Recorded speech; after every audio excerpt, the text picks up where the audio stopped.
Okay, thank you all for joining us today. My name is Kriston Capps. I'm a staff writer at City Lab, which is the urbanism site for The Atlantic. I'm also a longtime arts contributor to Washington City Paper and magazines such as Art Forum. I've lived here for about 15 years, so I'm very excited to see this conference shaping up today and see people who I've long admired and watched and reported on coming together and talking about their work in this field. I'll introduce the panelists. Okay. So Amy Bonitz is the president and CEO of the Baltimore Arts Realty Corp. She oversaw the financing, design, and leasing for OpenWorks, a $10 million makerspace, and Motorhouse, a $6 million arts hub, which are both located in Baltimore's Station North neighborhood. Other redevelopment projects in her portfolio include Bond Street Wharf, Overlook at Clipper Mill, and Rising Sun Mills.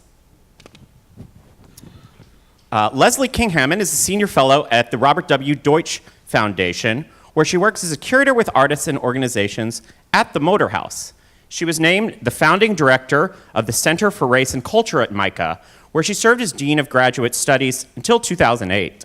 She has received Lifetime Achievement Awards from the Studio Museum in Harlem, MICA, Howard, and other organizations.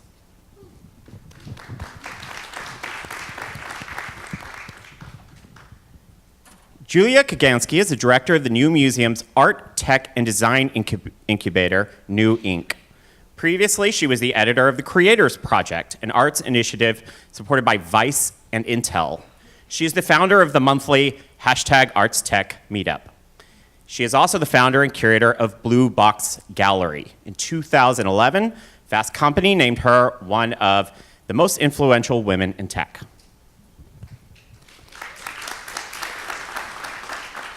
Finally, we are joined by Kate Goodall, the CEO of Halcyon, a nonprofit that supports a suite of programs devoted to creativity. Examples include the Halcyon Incubator, a creative series known as Halcyon Stage, and an upcoming residency-supported program called the Halcyon Arts Lab. She previously served as Chief Operating Officer for S&R Foundation and helped establish We Capital, a consortium of businesswomen in tech.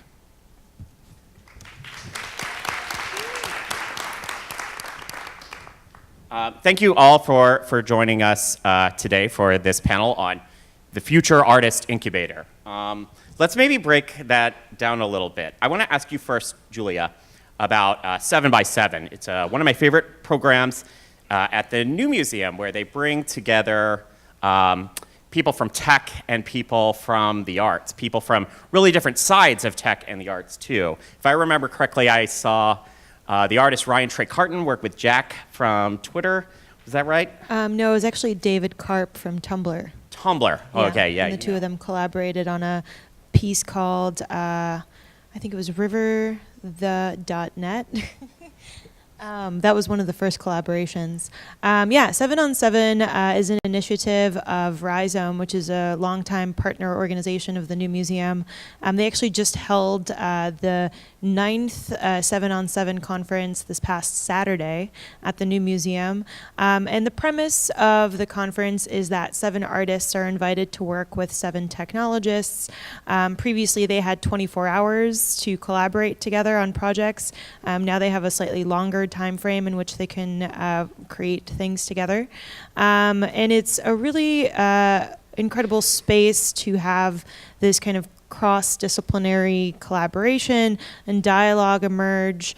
It's also one of the main kind of pillars around art and technology that the New Museum supports, and others include art and technology-focused exhibition programs, as well as New Inc., which kind of was inspired in part by 7 on 7, and seeing the way that creative practice was being transformed by technology, both in terms of new modes of creative practice that were emerging, but also the ways that artists were able to reach audiences, to get access to funding in the creation of their work.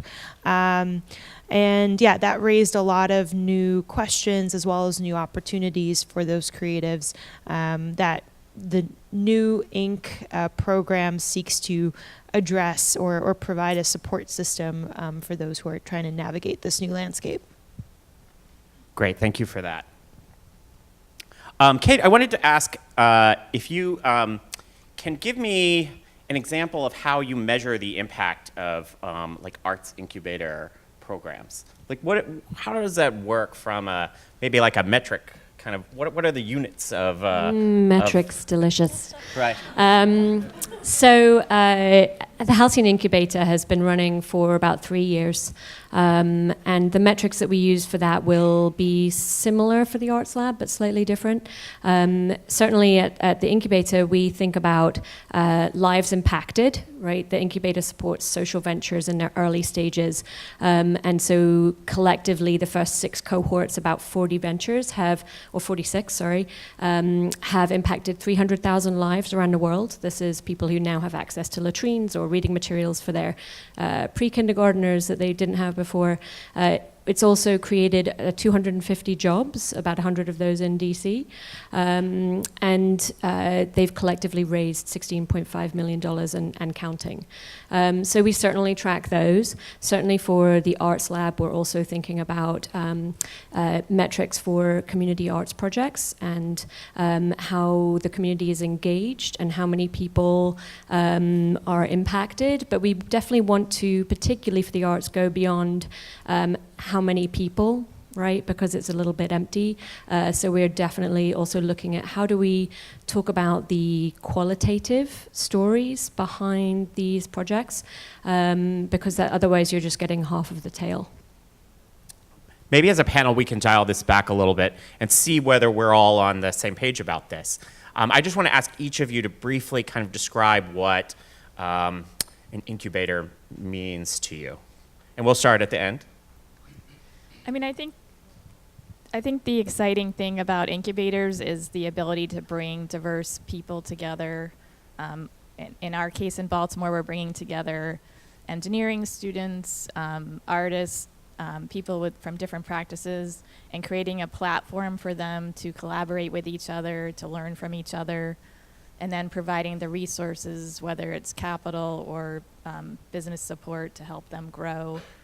And then connecting that back to the communities that we are surrounded by so that it's not just the typical white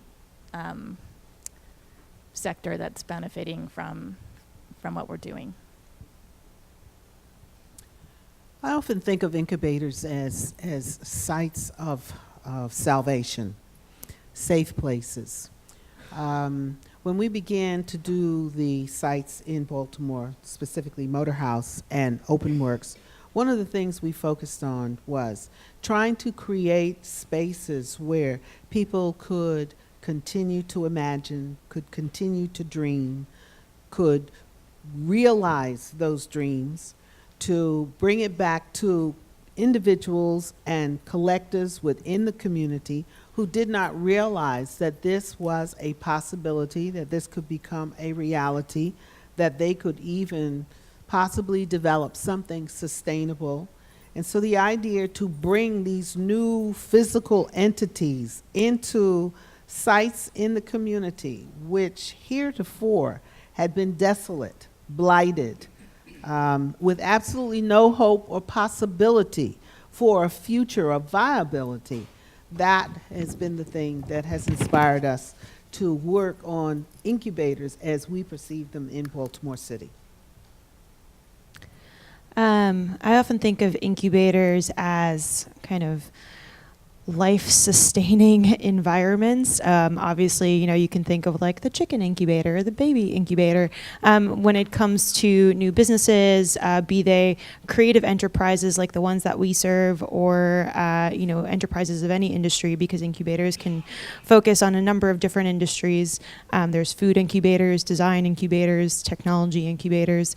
It's really about providing a safe space, but also helping to nurture, resource with skills, with mentorship, with access to services such as legal services, marketing services, these things that might cause a young startup or initiative to fail early on in this very kind of volatile and vulnerable period of its formation, and also to provide them with a peer network where they can see others who are on a similar trajectory, facing similar struggles, and have a sense of community and support and collaboration, wherein they can develop their ideas, not in isolation, but in this kind of community context. We think about incubation completely differently. No, I'm just kidding. We agree with everything you said. The word that we use at Halcyon is haven. So we think about how we're providing these incredibly talented people with game-changing ideas this safe space and time where they can think big, act more boldly. What does space mean in that context? Certainly it means, in our view, live-in space, residence, but also workspace and all of those resources, stipend. Community is another really important word on top of space. How do we build an inclusive, collaborative, supportive community, and all of the things that means, as well as access. How do we disrupt access on both sides of the spectrum between the innovators and the people that need innovation? In Halcyon Incubator's case, governments and investors, and of course in the Arts Lab space, that I think that will be similar, but also the community and audiences and a suite of other stakeholders. So how do you connect a bridge between those two things? So it's haven, and that for us that means space, community, and access. Okay, there was a sign that was just on the screen, and I wanted to kind of draw your attention to it. Apparently, I'm told that you can tweet at a variety of words, and they will appear, the tweets here. So if you want to contribute a question to this panel, I will happily retweet it verbally here on stage. All of you, in a variety of ways, are involved in supporting other organizations. I've witnessed this sometimes in DC within the arts, where there is maybe a problem and someone will just say, well, we'll start a nonprofit. But it's not totally that easy. I'm wondering about the kinds of support that your organizations require. What are your needs, and where do you go to get that kind of support?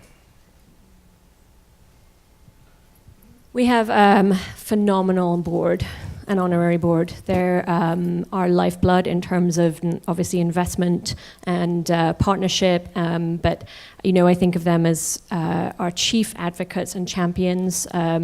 Every one of them is armed with our talking points, and you probably will run into a couple today, and they'll tell you amazing things. So I'll pay them later. But they're really amazing. Beyond that, they give me energy, which I'm really grateful for, because I know not everyone has such high functioning board members.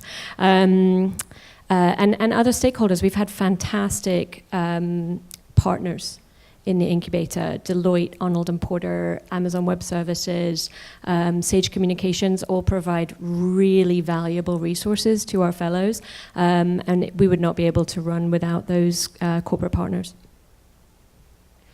Yeah, our incubator is an initiative of the New Museum, which is itself a nonprofit. And our incubator functions as a program of the museum and is nonprofit.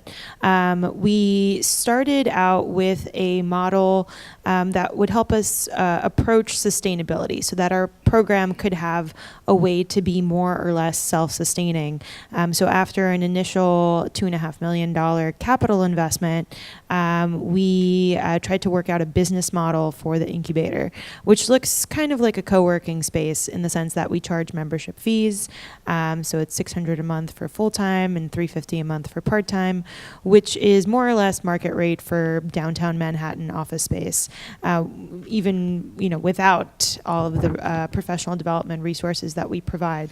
But over the past 3 years, one of the things that I've been really personally focused on is getting additional support from foundations, from corporate partners, in order to lower the barriers to entry that a membership fee creates, in order to make the space much more inclusive and equitable. And so we've been able to work with organizations like Kate Spade and Company Foundation, with the Knight Foundation, with a couple of other foundations and corporate partners that have allowed us to create scholarships and fellowships, and also now to make some modest seed grants to some of our cohort members. And so that's something that we hope to expand on. Having some sort of base business model makes that, takes some of the pressure off, and means that we have some sort of safety net that we're starting from.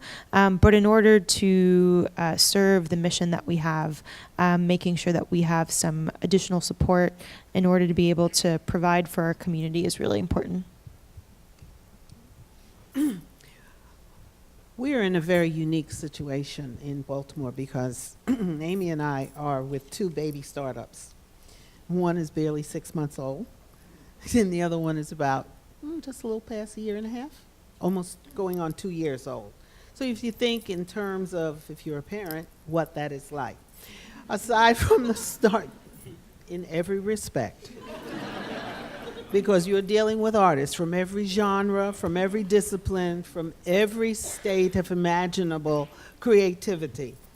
But one of the things, aside from all of the startup money that we got, state, from the city, private foundation, tax credits, one of the things that I began to find that was very important is that we not lose sight of the very members that we were trying to serve, and that is the community. And because, in a certain sense, we did not have enough of a track record to go to some of the foundations and ask for funding for our programs, where did we get our funding from? So I created a few programs with the members of our teams, and I went to local citizens. And I began to talk to local citizens who also had passions in these areas. And one of them decided to give me a challenge grant. And so I went to the other local citizens and small businesses and began to seed the community with this new kind of initiative to begin to have people to understand that we have arts initiatives and arts practitioners in our communities, creatives, who, by and large, for a very long time, had been blindsided or negated or just lost to the larger art scene. And through soliciting from the community, just the base level of all those individuals in your network, I was able to start funding programs with great success, and also to do a lot of healing to those arts groups who had felt that they had been left out of the mainstream initiatives, so that they could see that there was a possibility for new life, new projects, and new ventures.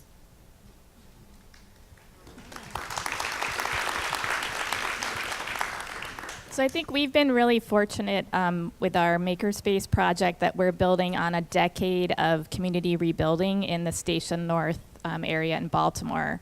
So it's a really unique situation where you have anchor institutions, neighborhood organizations, and nonprofits all collaborating to move a set of 10 neighborhoods forward in a very holistic way. And so when we built this facility, we already had people at the table that were willing to be part of creating open works together. So for example, we're, I think, the first makerspace in the country that has a partnership with a historic Black university in Baltimore. We also have partnerships with the Maryland Institute College of Art. We're working on a partnership with Johns Hopkins University. So we're really looking at trying to build a K-12 community college higher ed pathway for maker education in Baltimore and really build out a maker ecosystem. So we've been really fortunate to have a partner in the city who has just launched a Made in Baltimore initiative. And our facility, because of its size, is really becoming the place where people come together around building this ecosystem, whether it's for Made in Baltimore events, whether it's for STEAM education events or drone races or you name it, we do it. It's been really exciting to see how having this touch points facility that all these different components of the landscape can unite together and really be a facility that crosses all parts of Baltimore has been really amazing. Yeah, I'd like to talk about that a little bit further. You know, when I take the MARC train over and I get out at Penn Station, that neighborhood has changed so much over the last decade, and I'm curious to see how these collaborations draw on the resources. If you have any specific examples of ways that you're interacting with Micah or with, I guess that's U Baltimore, and Coppin State. Oh, okay, and also Johns Hopkins, if that's materialized enough. So we also have a partnership with the community college there. So they're actually coming and offering classes. It's a county-wide community college. They're offering digital fabrication classes in our facility, which makes them accessible to people living in the city. And then they're also doing a lot of the training around specific pieces of equipment. With Micah, we're just about to launch a entrepreneur in residence program. So they're actually going to be underrating Micah alumni or students who want to be entrepreneurs in residence. Micah is taking a new look at how they can be more integrated in economic development in Baltimore. They're launching a product design and a game design major. So we're a great platform for them because, you know, their students really don't have anywhere to go after they graduate. They have all this access to tools and equipment while they're there, but then once they graduate, they're kind of left stranded. So we have $1 million worth of equipment that they can access. And then we're also partnering with the community association. So for example, we helped them reopen a community center that had been long dormant because we realized all these kids were coming into our space after school because they had nowhere to go. And so we worked together to reopen that. We built all the furniture for them, and we made it really a community project working together. And now through all the spaces in the neighborhood, there's also several smaller maker spaces. We're kind of triaging the after-school picture for the kids in the neighborhood so that there's always somewhere productive for them to go after school. So that's kind of like a high level and on the ground how we're moving things forward. Can I punctuate something? Sure. People tend to, those of us in the art world, understand how important this is, but they tend to underestimate the importance of having the appropriate space and the appropriate equipment in order to work. When Amy says $1 million of state-of-the-art equipment, when people walk into our spaces, it is literally the ooh-ah effect. This is very important for academia, where academia no longer can afford to keep up with the pace of replacing their equipment so that it's state-of-the-art. This is a boon for academic institutions, whether they're specialty schools, whether they're colleges, whether they're community colleges, because we are at a state of readiness to deal with the timely issues that are facing creatives in this economy. So it behooves them to want to come in and to have a collaborative. Conversely, it is extremely important for those individuals who have never seen an ooh-ah site like we have. All right, they come in and literally, when I talk about their energy, their imagination, being a catalytic boom, just a charge, a jump start, to have them realize that they can come in and not only be trained, because everybody that comes into the open workspace must be trained first on the equipment, so the equipment doesn't hurt you. and that you don't hurt the equipment. All right? So that this way we can promote the product as well as the quality of life in the space so that we can move forward. These are critical things that we found many of our institutions were faced with. How do they keep their programs advancing and moving forward? Having spent many years, decades in academia, this was always the challenge of how to keep programs viable, alive, and meaningful. And in this particular way, once I transitioned from academia into this nonprofit sector, I realized that this was a way to have artists move into a space where they could live, they could become contributing members of the community, they could become taxpayers, entrepreneurs, and anything else they dreamed and hoped to become, as well as combining those talents with the efforts of local community citizens. So far I've heard you mention legal services, training, equipment as some of the things that organizations or artists that you work with need. Kate, can you add any services to that list? What are some of the needs that people have?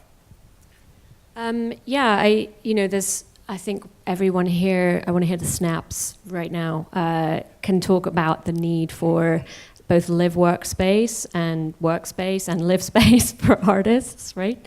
That is profoundly needed in DC. Thank you. I think beyond what Halcyon Incubator and Halcyon Arts Lab will be providing, there are some others that I really want to just call out really quickly because, there's people who have been working in this, I think, before it even became a real practice.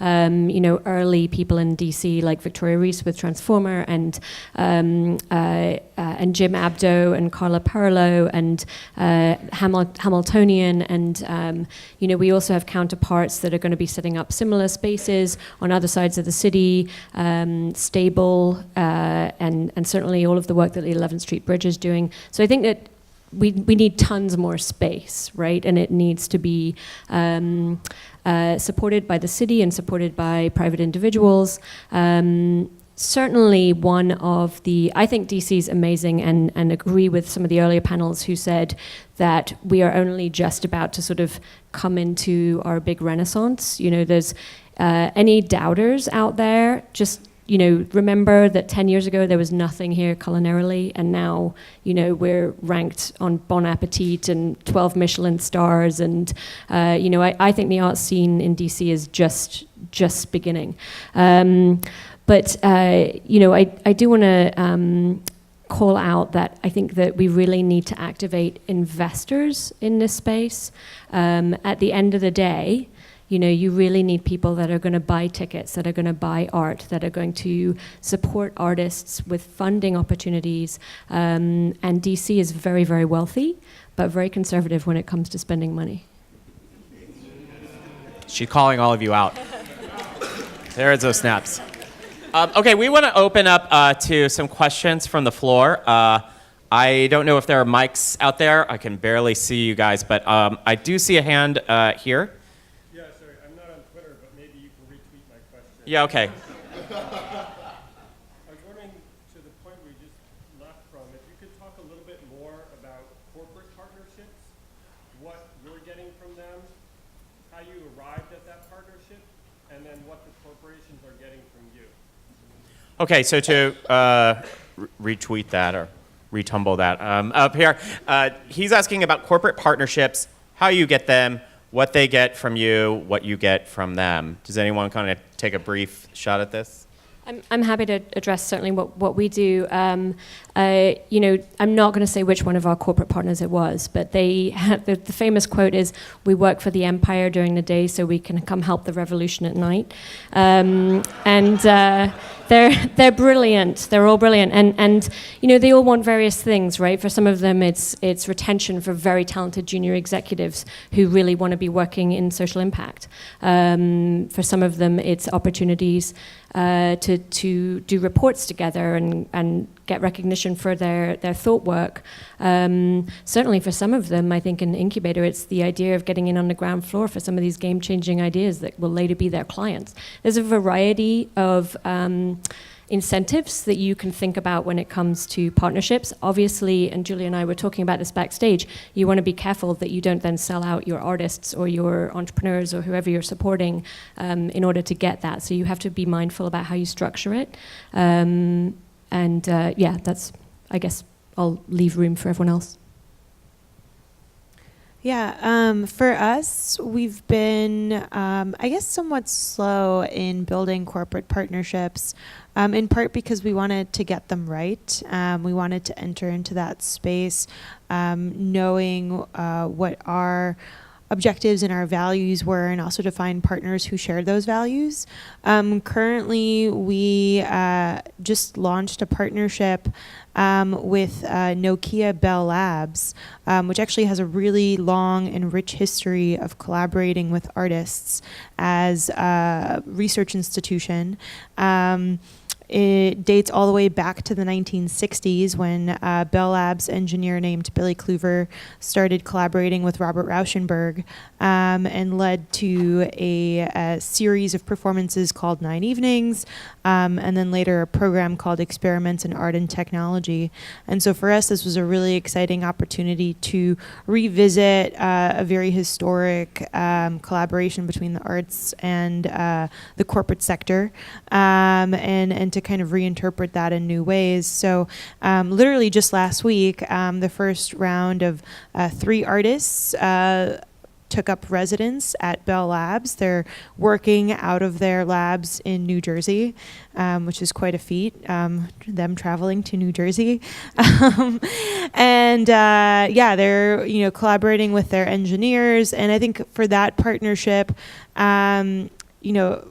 Bell Labs is really interested in inspiration and new ways of thinking. They also have a number of really beautiful mission statements, such as making the invisible visible, which are, kind of poetic and open-ended, and I think really lend themselves to artistic research as well as scientific research.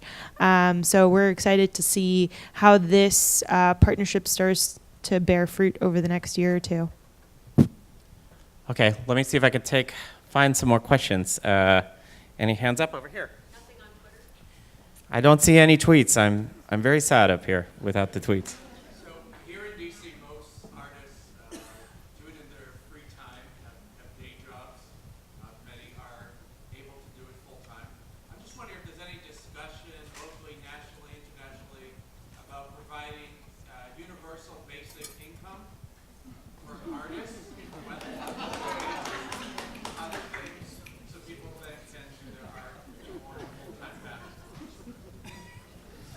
Does anyone have an answer? I would have to say, having run graduate programs for so many years, that was always a question.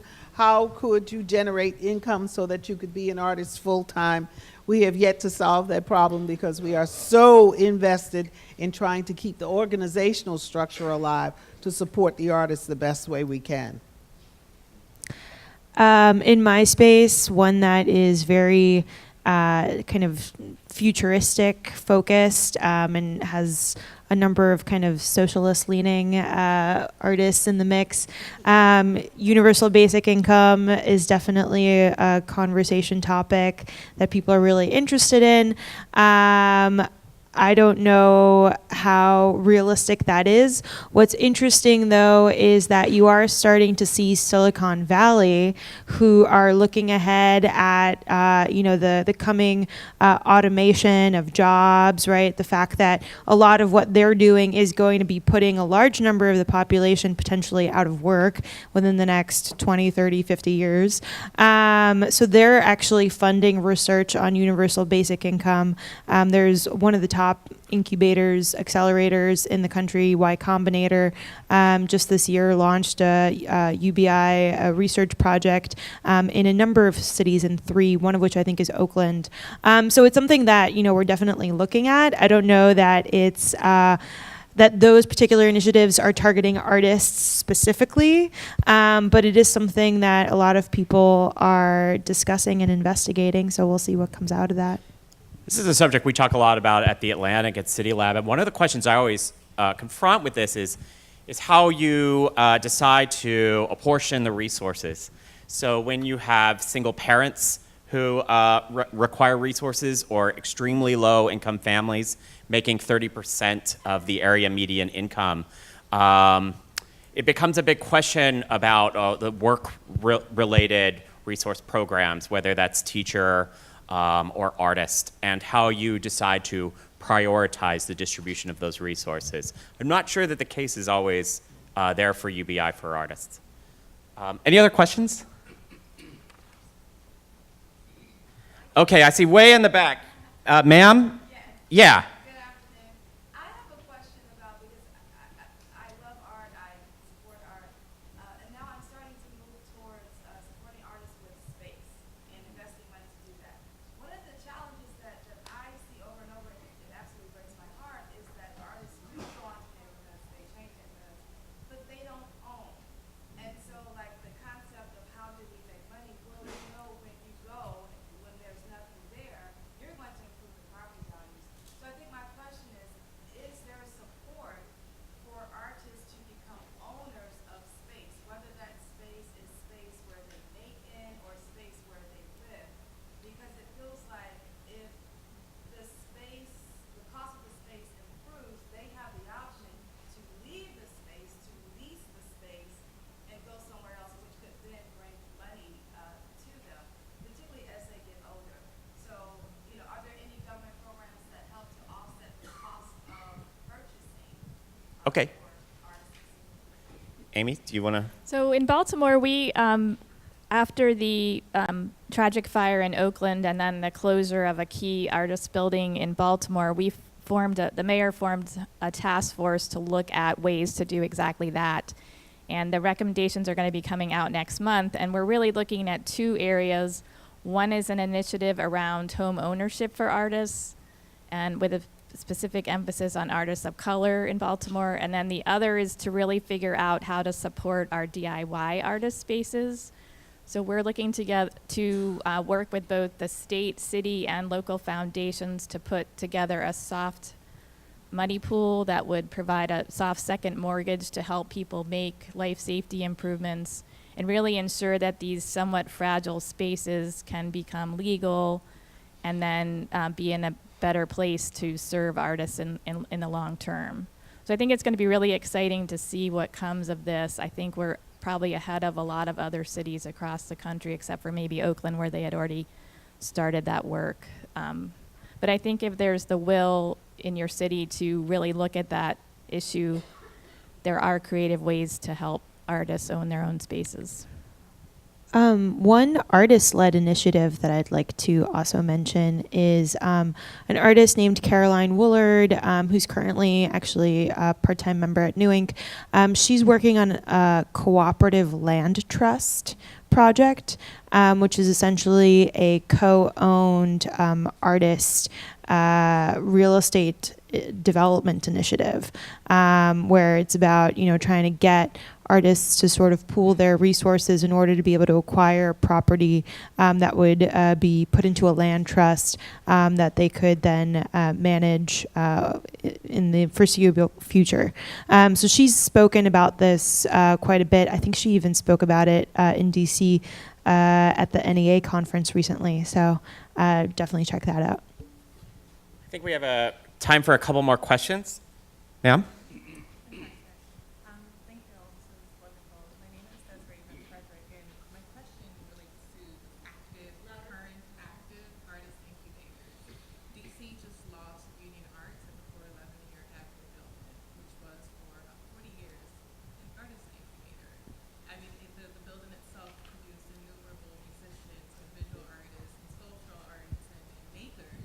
And those people have now been, who've lost their property, have now been dispersed.